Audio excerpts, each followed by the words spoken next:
So ಇಲ್ಲಿ propagation of radio waves. Propagation means travels. The radio waves carry the signals from one place to another place, or from transmitting antenna to receiving antenna. ಅಂದರೆ ಈ ಒಂದು radio ವೇವ್ಸ್ಗಳು ಸಿಗ್ನಲ್ಸ್ಗಳನ್ನು, audio ಸಿಗ್ನಲ್ಸನ್ನು, video ಸಿಗ್ನಲ್ಸನ್ನು, audio signals ಮತ್ತು radio ಸಿಗ್ನಲ್ಸ್ಗಳನ್ನು ಈ ಒಂದು ರೇಡಿಯೋ ವೇವ್ಸ್ಗಳು ಕ್ಯಾರಿ ಮಾಡ್ತವೆ from transmitting antenna to receiving antenna. ಹಾಗಾದ್ರೆ ಟ್ರಾನ್ಸ್ಮಿಟಿಂಗ್ ಆಂಟೆನಾ ಅಂತಂದರೆ ಇದು radio broadcasting station, radio station ಇದು. ಫಾರ್ ಎಕ್ಸಾಂಪಲ್ ರೇಡಿಯೋದಿಂದ ಬರ್ತಕ್ಕಂಥ ಆಡಿಯೋ ಸಿಗ್ನಲ್ಸು. ಇದು ರಿಸೀವಿಂಗ್ ಆಂಟೆನಾ ಅಂತಂದರೆ ನಮ್ಮ ಮನೆಯಲ್ಲಿರ್ತಕ್ಕಂಥ ರೇಡಿಯೋ, ಅದರಲ್ಲಿರ್ತಕ್ಕಂಥ ಆಂಟೆನಾ ಅಥವಾ ಏರಿಯಲ್. ಹಾಗಾದರೆ ಆ ರೇಡಿಯೋ ಸ್ಟೇಷನ್ನಲ್ಲಿ ನಡೀತಕ್ಕಂಥ ಪ್ರೋಗ್ರಾಮ್ಸ್, ಆಡಿಯೋ ಸಿಗ್ನಲ್ಸ್ಗಳು ನಮಗೆ ಕೇಳಬೇಕಪ್ಪ ಅಂತಂದರೆ ಆ ಸಿಗ್ನಲ್ಸ್ಗಳನ್ನು ಈ ಒಂದು ರೇಡಿಯೋ ವೇವ್ ಕ್ಯಾರಿ ಮಾಡುತ್ತೆ. ಹಾಗಾದರೆ ಈ ಒಂದು radio wave one place to another place travel ಆಗುತ್ತೆ ಅಂದರೆ ಅದಕ್ಕೆ ನಾವು ಪ್ರಾಪಗೇಷನ್ ಅಂತ ಕರಿತೀವಿ. ದಿಸ್ ಪ್ರಾಪಗೇಷನ್ ಆಫ್ ರೇಡಿಯೋ ವೇವ್ಸಲ್ಲಿ 3 ಟೈಪ್ಸ್ ಇದೆ. One is ground wave propagation, second one is sky wave propagation, and third one is space wave propagation. Now first one, ground wave propagation. The radio waves propagates or travels from transmitting antenna to receiving antenna on the surface of earth or on the ground. This is known as ground wave propagation. ಈ ಒಂದು signals ಅಥವಾ radio waves ಅಥವಾ electromagnetic ವೇವ್ಸ್ಗಳು transmitting ಆಂಟೆನಾದಿಂದ receiving ಆಂಟೆನಾಗೆ ಈ ಒಂದು earth surface ಮೇಲೇ travel ಆದರೆ, ಗ್ರೌಂಡಲ್ಲಿನೇ pass ಆದರೆ ಅದಕ್ಕೆ ನಾವೆಂತ ಕರಿತೀವಿ? ಗ್ರೌಂಡ್ ವೇವ್ ಪ್ರಾಪಗೇಷನ್ ಅಂತ ಕರಿತೀವಿ. ಸೊ ಈ ಒಂದು ಗ್ರೌಂಡ್ ವೇವ್ ಪ್ರಾಪಗೇಷನಲ್ಲಿ ಆ ರೇಡಿಯೋ ವೇವ್ಸು ಅಥವಾ ಈ ಒಂದು ಸಿಗ್ನಲ್ಸ್ಗಳು ಅರ್ತ್ ಸರ್ಫೇಸಲ್ಲಿ ಆ ಒಂದು ಗ್ರೌಂಡ್ ಏನು ಮಾಡುತ್ತೆ ಅಂದರೆ ರೇಡಿಯೋ ವೇವ್ಸನ್ನು ಗ್ಲೈಡ್ ಮಾಡುತ್ತೆ. Radio waves are ground waves are glides on the surface of the earth. ಜೊತೆಗೆ ground waves travels from travels are propagates on the surface of the earth, there must be a induce some current. ಆ ಒಂದು ground ವೇವ್ಸ್ಗಳು earth ಸರ್ಫೇಸಲ್ಲಿ travel ಆಗ್ತಾ ಇದ್ದಾಗ ಕರೆಂಟನ್ನು induce ಮಾಡ್ತಾವೆ. ಜೊತೆಗೆ these ground waves around this object or obstacle, they are loss of energy, or by the absorption of energy from the earth there must be some energy loss in the ground waves. ಇಲ್ಲ earth surface plane ಆಗಿದ್ದರೆ ಯಾವುದೇ energy loss ಆಗಲ್ಲ. ಆದರೆ earth surface ಮೇಲೆ some ಅಬ್ಸ್ಟೆಕಲ್ಸ್ ಅಥವಾ objects ಇರ್ತಾವೆ. ದೊಡ್ಡದೊಂದು rock ಇರ್ಬೋದು ಅಥವಾ ಹಿಲ್ಸ್ ಇರ್ಬೋದು.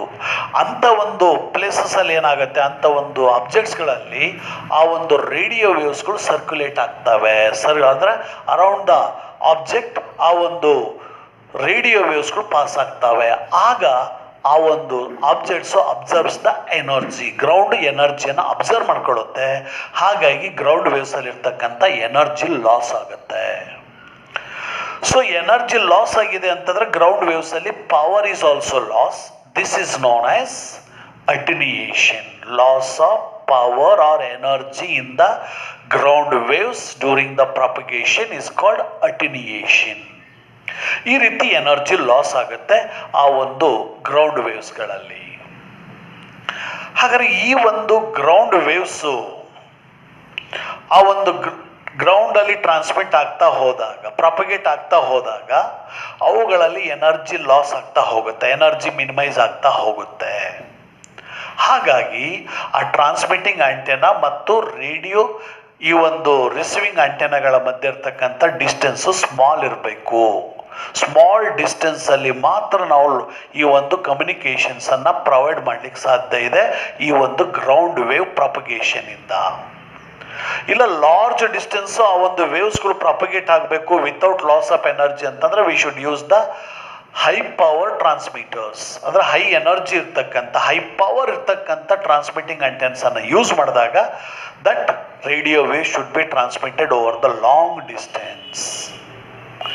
ಜೊತೆಗೆ ಈ ಒಂದು ವೇವ್ಸ್ಗಳು ಗ್ರೌಂಡ್ ವೇವ್ಸ್ಗಳು ಪ್ರಾಪಗೇಟ್ ಆಗ್ತಾ ಇದ್ದಾಗ ಅಲ್ಲಿ ಎನರ್ಜಿ ಕಂಟಿನ್ಯೂಸ್ ಲಾಸ್ ಆಗ್ತಾ ಹೋಗುತ್ತೆ, ಕಂಟಿನ್ಯೂಸ್ ಆಗಿ ಎನರ್ಜಿ ಲಾಸ್ ಆಗ್ತಾ ಹೋಗುತ್ತೆ by increasing the high frequency of the radio waves. ಆ ರೇಡಿಯೋ ವೇವ್ಸಲ್ಲಿ ಇರ್ತಕ್ಕಂಥ ಫ್ರೀಕ್ವೆನ್ಸಿ ಇನ್ಕ್ರೀಸ್ ಮಾಡ್ತಾ ಹೋದಾಗ ಅಲ್ಲಿ ರ್ಯಾಪಿಡ್ ಆಗಿ ಎನರ್ಜಿನೂ ಸಹಿತ ಲಾಸ್ ಆಗ್ತಾ ಹೋಗುತ್ತೆ. Attenuation is also goes on increases. That's why this ground wave propagation is useful only for the low frequency and medium frequency. ಹಾಗಾಗಿ ಲೋ ಫ್ರೀಕ್ವೆನ್ಸಿ ಬ್ಯಾಂಡಲ್ಲಿ ಮತ್ತು ಮೀಡಿಯಂ ಫ್ರೀಕ್ವೆನ್ಸಿ ಬ್ಯಾಂಡನ್ನು ಮಾತ್ರ ಯೂಸ್ ಆಗುತ್ತೆ ಗ್ರೌಂಡ್ ವೇವ್ ಪ್ರಾಪಗೇಷನಲ್ಲಿ, but not this high frequency band. ಜೊತೆಗೆ ಇಲ್ಲಿ ಆ ಒಂದು ಡಿಸ್ಟೆನ್ಸ್ ಟ್ರಾವೆಲ್ ಆಗ್ತಾ ಹೋದಾಗ ಅಲ್ಲಿ ಎನರ್ಜಿನೂ ಸಹಿತ ಲಾಸ್ ಆಗ್ತಾ ಹೋಗುತ್ತೆ ಆ ಒಂದು ಗ್ರೌಂಡ್ ವೇವ್ಸಲ್ಲಿ by the absorption of energy from the ground. ಹಾಗಾಗಿ we should use the strong transmitting antennas. ಜೊತೆಗೆ ಇಲ್ಲಿ ಲೋ ಫ್ರೀಕ್ವೆನ್ಸಿ ಸಿಗ್ನಲ್ಸ್ ಅಂದರೆ ಎಷ್ಟು, ನಿಯರ್ಲಿ 550 ಕಿಲೋ ಹರ್ಟ್ಜಿಂದ 1710 ಕಿಲೋ ಹರ್ಟ್ಸ್ ಫ್ರೀಕ್ವೆನ್ಸಿ ಇರ್ತಕ್ಕಂಥ ರೇಡಿಯೋ ವೇವ್ಸ್ಗಳು ಮಾತ್ರ ಯೂಸ್ ಆಗ್ತವೆ ಈ ಒಂದು ಗ್ರೌಂಡ್ ವೇವ್ ಪ್ರಾಪಗೇಷನ್ ಅಥವಾ ಸರ್ಫೇಸ್ ವೇವ್ ಪ್ರಾಪಗೇಷನ್ ಅಲ್ಲಿ. High frequency radio waves are not suitable for this ground wave propagation. ಹಾಗಾದರೆ ಈ ಒಂದು ಗ್ರೌಂಡ್ ವೇವ್ ಪ್ರಾಪಗೇಷನ್ನ ಅಡ್ವಾಂಟೇಜಸ್ಸು ಇದೆ, ಜೊತೆಗೆ ಸಮ್ ಡಿಸ್ಅಡ್ವಾಂಟೇಜಸ್ಸು ಸಹಿತ ಇದೆ. ಹಾಗಾದ್ರೆ ಅಡ್ವಾಂಟೇಜಸ್ ಏನಪ್ಪ ಅಂತಂದರೆ ground waves can be used for the communication between the every 2 locations on the earth by providing the proper power to transmitter. ಅಂದರೆ ಅರ್ತ್ ಸರ್ಫೇಸ್ ಮೇಲೆ 2 ಪ್ಲೇಸಸ್ಗಳ ಮಧ್ಯದಲ್ಲಿ ನಾವು ಕಮ್ಯುನಿಕೇಷನ್ಸನ್ನು ಪ್ರೊವೈಡ್ ಮಾಡಬೇಕಪ್ಪ ಅಂತಂದರೆ ಅಲ್ಲಿ ಸೂಟಬಲ್ ಪವರ್ ಟ್ರಾನ್ಸ್ಮಿಟರ್ಸನ್ನು ಯೂಸ್ ಮಾಡಬೇಕು, ಅದರಿಂದ ಸಾಧ್ಯ ಇದೆ. ಎರಡನೇದು, the ground waves R less affected by changing the atmospheric conditions. ಈ ಒಂದು ಅಟ್ಮಾಸ್ಫಿಯರಿಕ್ ಕಂಡೀಷನ್ಸಿಂದ ಇಲ್ಲಿರ್ತಕ್ಕಂಥ ಗ್ರೌಂಡ್ ವೇವ್ಸ್ಗಳು ಲೆಸ್ ಅಫೆಕ್ಟ್ ಆಗ್ತವೆ. ಅಂದರೆ ಈ ಒಂದು ಅಟ್ಮಾಸ್ಫಿಯರ್ ಚೇಂಜಸ್ ಅಂದರೆ ಟೆಂಪರೇಚರ್ ಚೇಂಜ್ ಆಗ್ಬೋದು, ಹ್ಯುಮಿಡಿಟಿ ಚೇಂಜ್ ಆಗ್ಬೋದು, ವಿಂಡ್ ಬ್ಲೋ ಆಗೋದು ಚೇಂಜ್ ಆಗ್ಬೋದು, velocity of the wind change ಆಗ್ಬೋದು. ಆಗ ಈ ಒಂದು ಗ್ರೌಂಡ್ ವೇವ್ಸ್ಗಳ ಅಫೆಕ್ಟ್ ಅಂದರೆ ಕಡಿಮೆ ಅಫೆಕ್ಟ್ ಆಗ್ತವೆ. ಇವು ಅಡ್ವಾಂಟೇಜಸ್.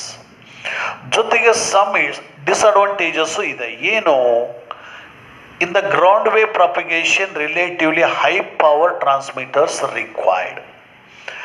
ಯಾಕಂದರೆ ಈ ಒಂದು ಟ್ರಾನ್ಸ್ಮಿಟರ್ಸ್ ಆಂಟೆನಾಗಳಲ್ಲಿ ಹೈ ಪವರ್ ಇರಬೇಕು. ಹೈ ಪವರ್ ಇರ್ತಕ್ಕಂಥ ಟ್ರಾನ್ಸ್ಮಿಟರ್ ಆಂಟೆನಾನನ್ನು ಯೂಸ್ ಮಾಡಿದಾಗ ಮಾತ್ರ ಆ ಒಂದು ಲಾಂಗರ್ ಡಿಸ್ಟೆನ್ಸ್ ಈ ಒಂದು ಈ ಒಂದು ಗ್ರೌಂಡ್ ವೇವ್ಸ್ಗಳು ಪ್ರಾಪಗೇಟ್ ಆಗಲಿಕ್ಕೆ ಸಾಧ್ಯ ಇದೆ. ಹಾಗಾಗಿ ಅಲ್ಲಿ ಹೈ ಪವರ್ ಇರ್ತಕ್ಕಂಥ transmitters must be required in the ground wave propagation.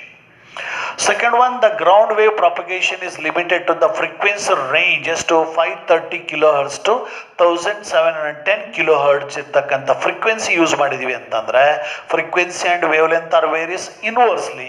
ಹಾಗಾದರೆ ಫ್ರೀಕ್ವೆನ್ಸಿ ಕಡಿಮೆ ಇದೆ ಅಂತಂದರೆ they should have longer wave length ಜಾಸ್ತಿ ಇರುತ್ತೆ. ಹಾಗಾದರೆ ವೇವ್ ಲೆಂತ್ ಜಾಸ್ತಿ ಇದೆ ಅಂತಂದರೆ ಈ ಒಂದು ಟ್ರಾನ್ಸ್ಮಿಟಿಂಗ್ ಆಂಟೆನಾದ ಮಿನಿಮಮ್ ಹೈಟ್ ಎಷ್ಟಿರುತ್ತೆ ಅಂತಂದರೆ λ/4 times. Usually height of the antenna is depends upon the wavelength of the radio waves. ಹಾಗಾದರೆ height of the antenna ಎಷ್ಟಿರಬೇಕು ಅಂದರೆ λ/4. ಹಾಗಾದರೆ ಲೋ ಫ್ರೀಕ್ವೆನ್ಸಿ ರೇಡಿಯೋ ವೇವ್ಸ್ ಅನ್ನು ಯೂಸ್ ಮಾಡಿದ್ವಿ ಅಂದರೆ longer wavelength of the radio waves use ಮಾಡಿದ್ದೀವಿ. For example ಈ ಒಂದು 800 ಮೀಟರ್ ವೇವ್ಲೆಂತ್ ಐತಿ ಅಂತಂದರೆ ಹಾಗಾದರೆ 800 ಡಿವೈಡೆಡ್ ಬೈ 4 ಅಂತಂದರೆ ಎಷ್ಟಾಗುತ್ತೆ?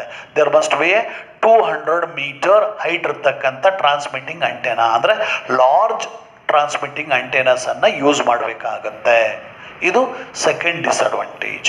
ಹಾಗಾದರೆ ಥರ್ಡ್ ಡಿಸ್ಅಡ್ವಾಂಟೇಜ್ ಅಂತಂದರೆ in the ground wave propagation the energy loss of the electromagnetic waves or radio waves is depends upon material and composition of the earth. ಈಗ ಟ್ರಾನ್ಸ್ಮಿಟಿಂಗ್ ಆಂಟೆನಾದಿಂದ receiving ಆಂಟೆನಾದವರೆಗೂ ಗ್ರೌಂಡ್ ವೇವ್ಸ್ ಪ್ರಾಪಗೇಟ್ ಆಗ್ತಾ ಇದ್ದಾಗ ಅಲ್ಲಿ energy loss ಆಗುತ್ತೆ, attenuation ಆಗುತ್ತೆ. Here that loss of energy is depends upon material and also the composition at the place on the earth surface. ಇವು disadvantages. ಹಾಗಾಗಿ ಈ ಒಂದು ground wave propagation is suitable only for low frequency band or medium frequency band but not the high frequency band. ಹಾಗಾಗಿ ಈ ಒಂದು ground wave propagation is used for the local broadcasting. Local broadcasting ಅಲ್ಲಿ ಈ ಒಂದು ground wave propagation ಅನ್ನ ಅಥವಾ surface wave propagation ಅನ್ನ use ಮಾಡ್ತಾರೆ. This is about ground wave propagation. Okay.